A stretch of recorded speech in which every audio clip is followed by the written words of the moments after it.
हाँ, नमस्कार दोस्तों, डॉक्टर्स मेडिकोज में आप सभी का स्वागत है। आज हम era of mass militant movement के बारे में बात करेंगे, मिलिटेंट नेशनलिज्म के बारे में बात करेंगे। जो उग्रवादी राष्ट्रवाद की भावना थी वो कहाँ से आई, उसका क्या इम्पैक्ट हुआ, वो कैसे चली, इन सब चीज़ों के बारे में बात करेंगे। 1905 से लेकर 1909 के बीच में क्या हुआ, इस फेज़ के बारे में बात करेंगे। वैसे जो कांग्रेस के 3 फेज़ हैं, पहला फेज़ हमारा 1885 से लेके 1885 से लेकर 1905 तक है, जो मॉडरेट का है। फिर 1905 से लेकर 1915 तक मानते हैं वैसे, लेकिन कुछ लोग 1909 तक ही मानते हैं, जो एक्सट्रीमिस्ट का फेज़ था। फिर 1915 जब गांधी जी की एंट्री होती है, उसके बाद से 1947 तक की जो कांग्रेस थी वो गांधीयन प्रिंसिपल्स पर काम करती थी। तो अभी हम मॉडरेट की बात ऑलरेडी कर चुके हैं, अभी हम एक्सट्रीमिस्ट फेज़ की बात करेंगे। एक्सट्रीमिस्ट फेज़ क्यों आया, तो एक्सट्रीमिस्ट फेज़ क्या था। जैसे हमने मॉडरेट फेज़ की बात करी, उसमें बहुत सारे महान लीडर थे, दादा भाई नौरोजी, तैयब जी, फिरोज शाह मेहता, ये सारे लोग थे। अभी आता है एक्सट्रीमिस्ट फेज़। एक्सट्रीमिस्ट फेज़ जो है स्पेशली बाल गंगाधर तिलक के नाम से शुरू होता है 1906 में। हालांकि 1906 में भी प्रेसिडेंट अगर कांग्रेस के देखा जाए तो दादा भाई नौरोजी तीसरी बार इलेक्ट हुए थे, जिन्होंने स्वराज की मांग करी थी। उससे पहले कांग्रेस की मांग स्वराज नहीं थी, पूर्ण स्वराज हालांकि जवाहरलाल नेहरू ने मांग करी थी 1929 में लाहौर सेशन के बाद। लेकिन 1906 में जो सेशन होता है उसमें प्रेसिडेंट तीसरी बार चुने जाते हैं हमारे दादा भाई नौरोजी साहब। दादा भाई नौरोजी ने पहली बार स्वराज वर्ड यूज किया और स्वराज की मांग करी थी उस टाइम पे कांग्रेस ने। अब हम बात करते हैं कि मिलिटेंट नेशनलिज्म आया क्यों। तो अगर हम स्पेक्ट्रम पढ़ते हैं तो उसमें एक लाइन है, recognition of true face of Britishers, ऐसे करके हमें ब्रिटिशर्स की सच्चाई पता चल गई। लोगों को एहसास होने लगा कि ब्रिटिशर्स वेल्थ ड्रेन कर रहे हैं, यहाँ से पैसा ले जाकर वहाँ इन्वेस्ट कर रहे हैं। क्योंकि मॉडरेट का मानना था कि ये बहुत इंटेलेक्चुअल लोग हैं, सदी के सबसे अच्छे लोग हैं, हमें उनकी पॉलिसी से प्रॉब्लम है। लेकिन मॉडरेट ने बोला नहीं, ये लोग बहुत हरामी हैं और इनको यहाँ से भगाओ। मॉडरेट एक्सट्रीमिस्ट का यही विचार था। इवन बाल गंगाधर तिलक ने एक अपने पत्रकार में अपनी पत्रकारिता में, अपने जो उनका न्यूज़पेपर चलता था उसमें उन्होंने एक बार लिख दिया था कि जो भी गलत करे तो पापी को मारना गलत नहीं है। तो 2 अंग्रेज थे, उन पर रेप के केस थे, 2 भाइयों ने इंस्पायर होकर उसी वर्ड से, उन्हें लगा कि ये मेरे ही बारे में लिखा गया और उन दोनों का मर्डर कर दिया। तो ये धीरे धीरे मिलिटेंट नेशनलिज्म बढ़ता है। तो इसमें 3 महान लीडर थे, आपके लाल बाल पाल, बाल गंगाधर तिलक, विपिन चंद्र पाल और लाला लाजपत राय। लाला लाजपत राय की जो मृत्यु हुई थी वो बहुत दर्दनीय है। उनको लाठियों से मार मार कर मार डाला गया था। रॉलेट एक्ट के विरोध में वो रैली कर रहे थे। तो अब हम बात करते हैं कि मिलिटेंट ये आया क्यों। एक तो पॉलिसीज का हमें पता चल गया था, जो एक्सट्रीमिस्ट थे वो पॉलिसीज का उनको पता चल गया था कि ब्रिटिशर्स क्या चाहते हैं।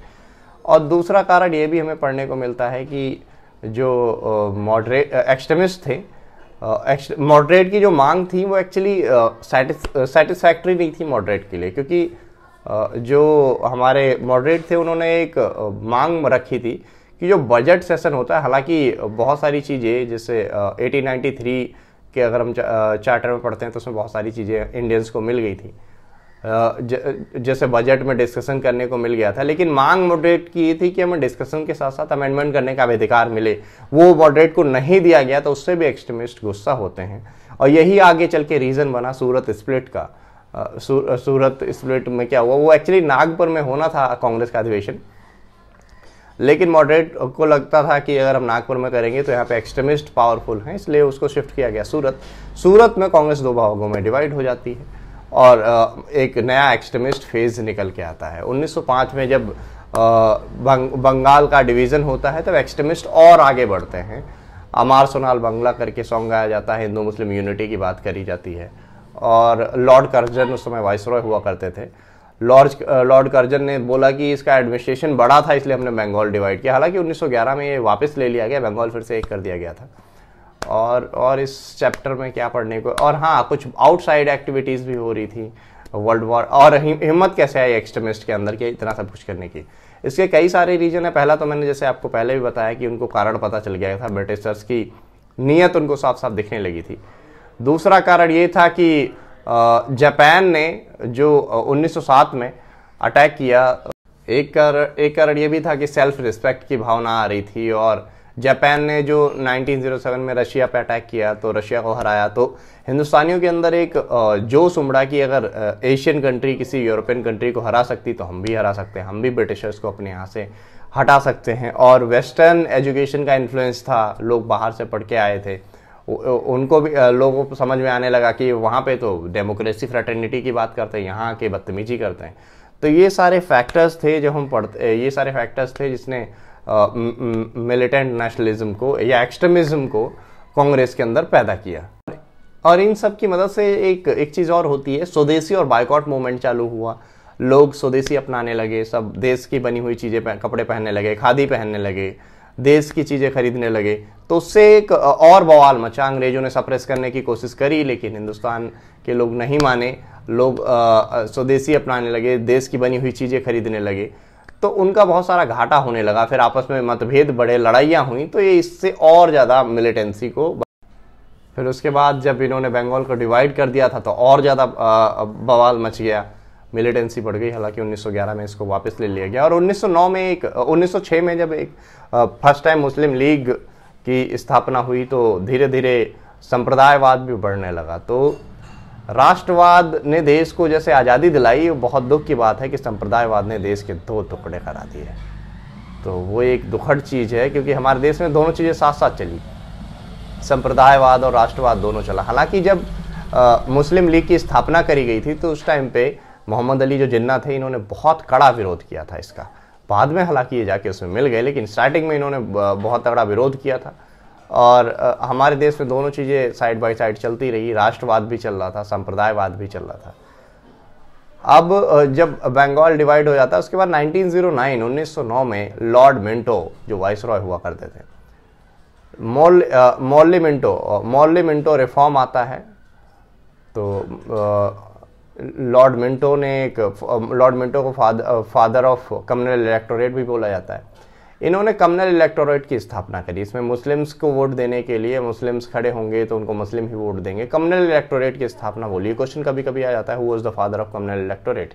इस बारे में पॉलिटी में अच्छे से बात करूंगा, अभी इसमें इतना जान लीजिए कि लॉर्ड मिंटो थे, मॉर्ली मिंटो रिफॉर्म बोलते हैं, 1909 में आया, इसमें कम्युनल इलेक्टोरेट बनाया गया। इसने और एक मिलिटेंट नेशनलिज्म की आग लगा दी हिंदुस्तान के अंदर। कुछ बाहर एक्टिविटीज़ भी हो रही थी, जैसे गदर पार्टी बनाई गई न्यूयॉर्क में, तो ये सारी चीज़ें हो रही थी। धीरे धीरे ये सब कुछ चलता रहा। एक्सट्रीमिज्म टॉप पे था, बढ़ता जा रहा था, लेकिन कहीं ना कहीं कुछ ना कुछ लीडरशिप की प्रॉब्लम हो रही थी जो पूरा अच्छे से कवर नहीं हो पा रहा था। इसको किस प्रकार से फिर 1915 में 14-15 के बीच में महात्मा गांधी हमारे पूज्य बापू जी, उनकी एंट्री होती है हिंदुस्तान में। और जब गांधी जी की एंट्री हुई तो पूरा सिनेरियो बदल गया पॉलिटिक्स की। अब आगे वाला जो चैप्टर है उसमें हम एमर्जेंस ऑफ गांधी जी की एंट्री पे बात करेंगे, खिलाफत, नॉन कॉर्पोरेशन, और पूरा जो गांधीयन फेज है हिंदुस्तान के इतिहास के जो पन्ने, सुनहरे पन्ने जिन्होंने पूरा इतिहास बदल दिया और हमें आज़ादी की तरफ ले गया। ऐसा नहीं है कि एक्सट्रीमिज्म और मॉडरेट का रोल नहीं रहा, उनका भी बहुत रोल रहा, लेकिन जो स्ट्रॉन्ग लीडरशिप, जो strong support system Mahatma Gandhi के आने के बाद मिला, वो शायद पहले नहीं मिला था। तो आगे वाले भाग में हम बात करेंगे कि गांधी जी जब आए तब क्या हुआ, कैसे नॉन कॉपरेशन मूवमेंट चले, जैसे सिविल डिसोबीडियंस मूवमेंट चले, और कैसे हमें आज़ादी मिली, और कैसे देश का पार्टीशन हुआ। इन सारे चैप्टर्स के बारे में हम डिस्कस करेंगे। अभी के लिए नमस्कार, धन्यवाद।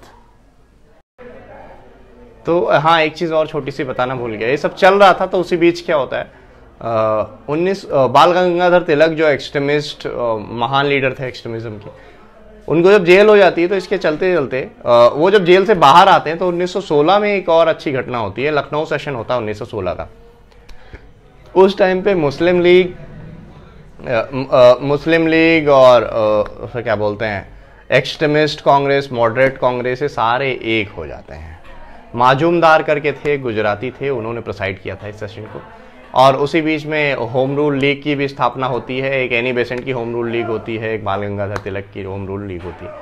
इन सब चीज़ों के बारे में भी डिटेल में बात करेंगे। अगले चैप्टर में हम जब गांधी का पड़ाव देखेंगे, जब गांधी जी की एंट्री होती है, M.K. गांधी, जब महात्मा मोहनदास करमचंद गांधी जी, हमारे पूज्य बापू, जब हिंदुस्तान में एंट्री करते हैं, उसके बाद का जो फेज होता है गांधीयन फेज ऑफ कांग्रेस, उसके बारे में डिस्कस करेंगे, अच्छे से डिटेल में डिस्कस करेंगे अगले वाले चैप्टर में। तो ये चैप्टर देखने के लिए धन्यवाद आप सभी का, और हो सके तो इस